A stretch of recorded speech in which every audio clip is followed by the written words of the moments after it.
নমস্কার, আমি রাজশ্রী। আমার বং সানাসি ফ্যামিলিতে মধ্যে সবাইকে জানাই ওয়েলকাম। আবার একটা নতুন ভিডিও নিয়ে চলে এসেছি। আজ হলো শনিবার, তো অনেক দিন ধরে ঠিক করেছিলাম পুজো টুজো দিয়ে, ঘরের পুজো দিয়ে আর কি এক জায়গায় পুজো দিতে যাবো। চলুন দেখা যাক কোথায় পুজো দিতে যাই। আমি অনেক দিন ধরে ঠিক করে রেখেছিলাম, মানে অনেক মাস ধরে, যে পুজো দিতে যাবো। কারণ কি অত ভিড়ে না পুজো দেওয়া যায় না, ডন্ডি কেটে তারপরে পরের দিন আবার সারাদিন না খেয়ে আমি সত্যি পারি না, তো সেই জন্য আমার পরের দিন পুজো দেওয়া হয় না। তো ওই জন্য আজকেই বেসিক্যালি এসেছি শনিবারে মায়ের কাছে, শকুন্তলা মায়ের কাছে ডন্ডি কেটে গেছিলাম এই বছর আমি। আর পরের দিন আমরা পুজো দিই না, কারণ আমি সঞ্জিতকে দেখিনি পুজো দিতে। এই দেখো, বাড়ির 4টে জবা ফুল এনেছি, একটা লাল পঞ্চজবা, একটা লাল জবা, একটা গোলাপি পঞ্চজবা, একটা গোলাপি জবা। তো তারপরে ফুল টুল নিয়ে একটা জবা ফুলের মালা নিয়েছি, একটা পদ্ম ফুল নিয়েছি, তারপর মিষ্টি নিয়ে তারপরে মায়ের কাছে পুজো দিতে যাচ্ছি। হ্যাঁ জানি হয়তো অনেক ভিড় হবে, শনিবার আজকে। তো ঢুকেই দেখলাম বলি হয়েছে আজকে, কারোর হয়তো মানসিক ছিল, তো বলি দিয়েছিল, ছাগ বলি আর কি। তো তারপরে মায়ের কাছে ঢুকেই দেখলাম কি সুন্দর করে সাজিয়েছে। আর একটু পরেই অঞ্জলি হবে, ভালো টাইমেই ঢুকেছি আমরা। তো বেশ ভালোই লাগছিল আমার। অনেক দিন পর এসেছি, মানে অনেক দিন না, প্রায় 1 বছর পর এসেছি মায়ের কাছে পুজো দিতে। বেশ শান্তি লাগছিলো, আলাদাই শান্তি মায়ের কাছে এসে। তারপর আমরা সবাই মিলে অঞ্জলি দিয়ে নিলাম, এখানে যতজন আছে। তারপর আরতি হচ্ছিল খুব সুন্দর করে। তো এখানে হয়তো অনেকে ভিড় ছিল, তাই আমি ওইভাবে আরতিটা মানে তুলে ধরতে পারিনি। আর এই পাখাগুলো দেখেছেন কি সুন্দর করে হাওয়া দিচ্ছে, মনে হচ্ছে রাজা না তো, মা তো সত্যিই রাজরানী না, সেই জন্যই এত সুন্দর করে আর কি আরতি হচ্ছিল। বেশ ভালো লাগছিল দেখতে, একটা আলাদাই মন্দিরের ভিতর ঠান্ডা শান্তি অনুভব করছিলাম। তারপরে ধূপকাঠি মোমবাতি জ্বালিয়ে মাকে দেখিয়ে দর্শন করে তারপরে কাকু আমাকে একটা ভালোবেসে গোলাপ ফুল দিল কাকুর দোকান থেকে। জানি না কেন দিল, তাও কাকু যখন ভালোবেসে দিয়েছে তখন নিয়ে নেওয়া উচিত, ভালোবাসার জিনিস সবসময় গ্রহণ করা উচিত। তারপর বাড়িতে চলে এলাম, বাড়িতে এসে আমি প্রসাদ খেলাম, কারণ কি না খেয়ে দিয়েছিলাম। তারপর একটু জল খেয়ে নিলাম। হ্যাঁ, আমি যে বোতল আমি খাবো ঠিক করে, সেই বোতল আমি মুখ দিয়ে খাই। তারপরে বাড়িতে অনেক কিছু করলাম, মাকে অনেক তরকারি কেটে কুটে দিলাম। আলু ভাজা আজকে হয়েছিল মেনুতে, আলু ভাজা, আবার বিউলির ডাল আর আলু পোস্ত, এইগুলোই হয়েছিল। তারপরে আলু ভাজা দিয়ে প্রথমে আমি ভাত খেয়ে নিলাম, তারপর মাখলাম অল্প একটু বিউলির ডালটা আজকে মানে বেসিক্যালি ঘটি বাড়ি রান্না হয়েছে। যারা মানে ঘটি বাড়ি আর এদেশীয়, তারা এই মানে তাদের কাছে এই খাবারটা অমৃত।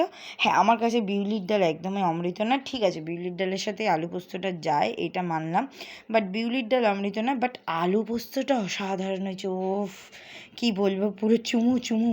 মানে আমার মায়ের হাতে যে কোথা দিয়ে এত জাদু থাকে আমি বুঝি না, এই ছিটে ফোটা জাদু আমি পাইনি। না, খারাপ রান্না করি বলবো না, কিন্তু মায়ের মতন অত ভালো রান্না আমি করি না। যাই হোক, উফ, স্বর্গ আলু পোস্তটা খেয়ে, উফ কি ভালোই লাগছিল। তা আমি চালিয়েছিলাম ফোনে একটা বই, তো সেটা দেখতেই দুপুরবেলা খাবার খেয়ে নিচ্ছিলাম। প্রচণ্ড গরম পড়ে গেছে, 2 দিন বৃষ্টি হওয়াতে, আবার বৃষ্টি না হওয়াতে প্রচণ্ড গরম পড়ে গেছে। তারপরে ঘুম টুম থেকে উঠে ভাইয়ের সাথে যাচ্ছিলাম একটা জায়গায়, মানে কিছু জায়গা আমার কাজ ছিল। সেটা হলো, প্রথমে সামনে একটা বিয়েবাড়ি আছে, সেই জন্য ব্লাউজ বানাতে দিতে। হ্যাঁ, ব্লাউজ বানাতে দিতে এসেছি, যেই দাদার কাছে আমি দিতে যাই, এটা দাদার নাম আমি জানি না, মালাকার দাদা বলেই জানি। তো ওইখানেই ব্লাউজ বানাতে দিতে এসেছি। তারপর ভাই বললো চল কিছু খাওয়া, বার করেছি যখন। তারপর আবার ধোকলা নিল। আমার পয়সা ধ্বংস কীভাবে করতে হয় খুব ভালো করে জানে। বললো নিয়ে এসেছি তোকে, খাওয়াবি না কিছু? তারপরে লাড্ডু খেলে। হ্যাঁ, লাড্ডু খেতে তো আমিও ভালোবাসি, মিষ্টি, আই লাভ মিষ্টি। তারপরে বাড়ি চলে এলাম, বাড়ি এসে দেখলাম টিপু মামা এসে। টিপু মামা বললো, আমি বললাম আর কি, টিপু মামা মহাপ্রসাদ আইসক্রিম খাবে? দাঁড়াও মা, মহাপ্রসাদ আইসক্রিম বানিয়েছে, আর মহাপ্রসাদ আইসক্রিমের নাম দিয়েছে বাবু মামা এই মুহূর্তে নেই, নাহলে আমি তোমাকে দেখাতাম। যাই হোক, এটা মহাপ্রসাদ আইসক্রিম, বিকজ এগুলো সব ঠাকুরের জিনিস দিয়ে।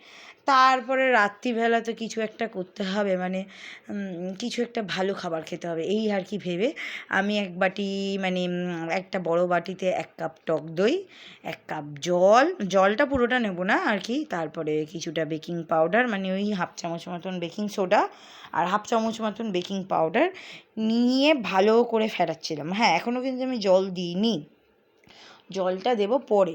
আগে ভালো করে একটু একদম হাত ব্যথা হবে এরকমভাবে ফাটিয়ে নিতে হবে যাতে ফেনাটা ওঠে।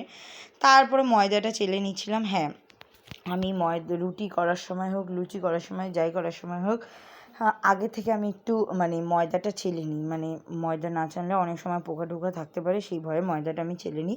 তারপর এই বাটির মিশ্রণটা দিয়ে দিলাম ময়দার মধ্যে। হ্যাঁ, এটার মধ্যে নুন চিনি মেশানোই আছে অলরেডি, 1 চামচ নুন 1 চামচ চিনি সেই পরিমাণ মতো মেশানো রয়েছে। এইবার জল দিয়ে ভালো করে মাখবো। মাকে বললাম অল্প একটু তেল দাও, মা দিল 1 গাদা তেল। এই দেখুন 1 গাদা। আমি বললাম এবার আমি কী করবো? মা বললো মেখে ফেল, মেখে ফেল।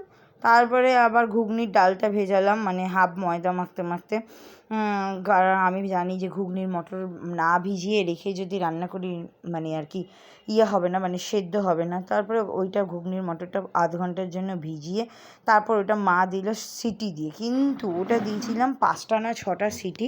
তাও ওটা মানে আর কি কী বলবো, বেশি ভালো করে মানে হয়নি ঘুগনির ইয়েটা, মানে সেদ্ধ হয়নি। তারপরে আমি ওটা খুলে দেখলাম যে ওটার ভাপটা বেরিয়ে গেছিলো মানে সিটি থেকে, মানে প্রেশার কুকার থেকে। তারপরে আমি খুলে নাড়াচাড়া করে দেখলাম, তো দেখলাম ঠিক আছে, যে আরেকটু সিদ্ধ হলে ভালো হতো, মানে আরও যদি 5-6টা সিটি পড়তো তাহলে আমার মনে হয় ভালো হতো। এই দেখুন আমি হাত দিয়ে দেখলাম, গরম আছে তো কী হয়েছে, অভ্যাস হয়ে গেছে আমার এখন। তো যাই হোক আমি হাত দিয়ে দেখলাম। তারপরে আলু কেটে নিয়েছিলাম, অল্পই আলু কেটেছিলাম। আমি আবার ঘুগনিতে একটু আলু ছাড়া খাই না, এক তো আমি ঘুগনি আলুই খাই না। এটা হলো বাটা মশলা, এটা ফ্রিজের মধ্যে ছিল। আর এই দেখুন আমি রান্না করে গরমে গরমে পাগল হয়ে যাচ্ছে, আর আমার মাকে দেখুন রিলস করে যাচ্ছে, দেখেছেন? কিন্তু এইদিকে উনি যদি বললাম একটু ঘুগনিটা করে দাও, মা বললো তুই তো করছিস, আমি কেন করতে পারবো? আমি আবার গোটা শুকনো লঙ্কা, তেজপাতা, গোটা গরম মশলা ফোড়ন দিলাম, যা যা মা বললো সেগুলোই ফোড়ন দিলাম, জিরা ফোড়ন দিলাম, তারপর আলুটা দিয়ে দিলাম। তারপর অল্প একটু হলুদ দিয়েছিলাম, হলুদটা দিয়ে ভালো করে নাড়াচাড়া করে তারপরে দেবো টমেটো। আলুটা একটু ভাজা ভাজা, মানে আলুটা সেদ্ধ দরকার নেই, কারণ কি মাকে বললাম মা ঘুগনিটা তো সেদ্ধ হয়নি। মা বললো তাহলে একবারে ভাজা ভাজা করে মশলা আগে ঘুগনিটা দিয়ে নে, তারপরে আবার প্রেশার কুকারে দিয়ে সিটি মেরে নিবি 5-6টা, তাহলেই হয়ে যাবে। আমি বললাম ঠিক আছে। তো আমি ভুলেই গেছিলাম যে ঘুগনিটা মানে ঘুগনি ঢালাটা আমি দেখাতেই ভুলে গেছিলাম, মানে মটর ঢালাটা। তারপরে এই বাটা মশলার মধ্যে আদা লঙ্কা বাটা ছিল, ওটার মধ্যেই হলুদ, জিরা গুঁড়ো, ধনে গুঁড়ো, শুকনো লঙ্কা গুঁড়ো, চিনি, নুন সব দিয়ে দিলাম। দিয়ে তারপরে আমি ওগুলো রান্না করলাম, করে তারপর ভালো ভালো করে মশলাটা কষালাম, ধৈর্য ধরে মশলা কষালাম। ওদিকে ময়দা তো মাখাই আছে, আর এদিকে আমি ধৈর্য ধরে মশলাটা কষালাম। কারণ কি মশলাটা না কষালে, তেলটা না বেরোলে ঘুগনিটা ভালো হবে না, এটা আমি জানি। আগে আমার ধৈর্য ছিল না রান্না করার, মানে সব তাড়াতাড়ি হবে, চটজলদি চটজলদি, এইটা আমার বাবার মধ্যেও স্বভাব আছে আর আমার মধ্যেও স্বভাব আছে, চটজলদি তাড়াতাড়ি হবে তাড়াতাড়ি, তাই কমিয়ে রাখলাম। রাখার পরে তারপরে আমি ভুলে গেছিলাম একটা ভিডিও ক্লিপ নিতে, যাই হোক তারপরে আমি ঘুগনিটা ঢেলেছিলাম, ঢেলে তারপরে নাড়াচাড়া করে তারপরে আমি ডাইরেক্ট কুকারে আবার দিয়ে প্রেশারে সিটি দিয়ে দিয়েছিলাম, মানে কুকারের কি সিটি দিয়ে দিয়েছিলাম। আর এই দেখুন আমি নানপুরি করেছিলাম, হি হি হা, কী টেস্টি হয়েছিল। এই দেখুন প্রথমেই খেতে দিয়েছিলাম ভাইকে। আমি বলছি দেখুন ওর এক্সপ্রেশন দেখবেন, ও নিরামিষ দিনে এইসব পেলে ওর আর কী চায়। বল ভালো হয়েছে, বল ভালো হয়েছে, মেরে হাড়গোড় ভেঙে রেখে দেবো, বল ভালো হয়েছে। তারপর ওকে জোর জবরদস্তি বলালাম বল ভালো হয়েছে, বলছে না ভালো হয়নি। আমি কিছু খাবি না তাহলে, যা হট এখান থেকে। তারপরেও বললো না না ভালো হয়েছে, সত্যিই ভালো হয়েছে। সত্যি আমি ফার্স্ট টাইম ঘুগনি করলাম, আমি কিন্তু ঘুগনি কোনোদিনও করিনি। তারপর মা খাচ্ছে, বলছেই না ভালো হয়েছে, বলো ভালো হয়েছে, বলছে না বলবো না, সর এখান থেকে, বেরো এখান থেকে। ভালো হয়েছে দেখুন বলেছে, হ্যাঁ মায়ের মতন অত ভালো না হলে সত্যিই ভালো হয়েছে। তারপর সঞ্জিত কাছ থেকে এসেছিলো, সঞ্জিতকে দিলাম এই যে 1 প্লেট, গোটা প্লেটটা সঞ্জিতের। তারপরে ও ঢেকে ঢেকে খাচ্ছে, কাউকে দেবে না, মেরে তক্তা করে দেবো, দেখবি না। মানে বাবাও খেয়েছে দুটো, বাবা তো কিছু বলেনি, ভালো হয়েছে, কারণ বাবা জানে তার মেয়ের রান্না করেছে মানে ভালোই হবে। যাই হোক ভিডিওটা ভালো লাগলে লাইক, সাবস্ক্রাইব, শেয়ার, কমেন্ট করে দেবেন। সবাই ভালো থাকবেন, সুস্থ থাকবেন, রাধে রাধে।